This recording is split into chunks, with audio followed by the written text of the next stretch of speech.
கடகம். கடகராசியில் பிறந்தவர்களுக்கு ஜனவரி 2026 கலவையான பலன்களை தரும்.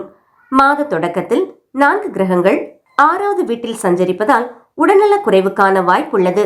எனினும் மாதத்தின் பிற்பகுதியில் இந்த கிரகங்கள் 7வது வீட்டிற்கு மாறும்போது உடல்நல பிரச்சனைகள் தீரும்.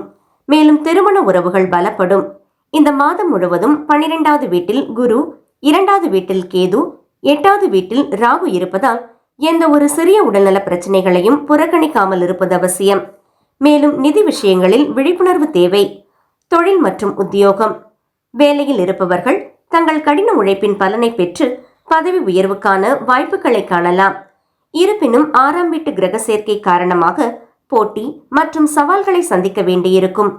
வணிகர்களுக்கு மாத ஆரம்பம் மந்தமாக இருந்தாலும் பிற்பகுதி நன்மை பயக்கும். புதிய ஒப்பந்தங்களில் வெற்றி கிடைக்கும். நிதிநிலை. நிதி விஷயங்களில் விழிப்புணர்வு தேவை. மாதத்தின் முதல் பாதியில் செலவுகள் அதிகரிக்கும் வாய்ப்பு உள்ளது. ஆனால் பிற்பாதியில் வருமானத்தில் குறிப்பிடத்தக்க அதிகரிப்பு உங்கள் நிதிநிலையை மேம்படுத்தும். முதலீடுகளின் மீது கவனம் செலுத்தினால் ஆதாயம் பெறலாம். ஆரோக்கியம். மாதத்தின் முதல் பாதி உடல்நலக் குறைவுக்கான வாய்ப்புகளை கொண்டுள்ளது. குறிப்பாக கடன், போட்டி மற்றும் நோய்களை குறிக்கும் 6ஆம் வீட்டு கிரகங்களின் தாக்கத்தால் கவனமாக இருக்கவும். 12ஆம் வீட்டில் உள்ள குரு மருத்துவ செலவுகளை சுட்டிக்காட்டலாம்.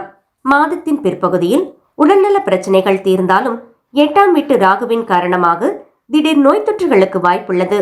எந்த ஒரு சிறிய உடல்நல பிரச்சனையையும் புறக்கணிக்காமல் இருப்பது அவசியம். உறவுகள் மற்றும் திருமணம். திருமண உறவுகளுக்கு இது நல்ல மாதமாக இருக்கலாம். சிறிய வாக்குவாதங்கள் வந்தாலும் 7ஆம் வீட்டிற்கு கிரகங்கள் மாறுவது அந்யோன்யத்தை அதிகரிக்கும்.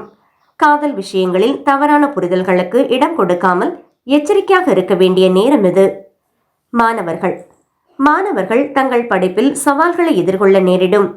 2ஆம் வீட்டில் கேது இருப்பதால் கவன சிதறல்களை தவிர்த்து சீரான முயற்சியுடன் செயல்பட்டால் மட்டுமே வெற்றியை அடைய முடியும். அதிர்ஷ்ட நிறம் வெள்ளை. அதிர்ஷ்ட எண் 2. வழிபட வேண்டிய தெய்வம் ஸ்ரீ சிவபெருமான் வழிபாடு. வெற்றி குறிகாட்டிகள்.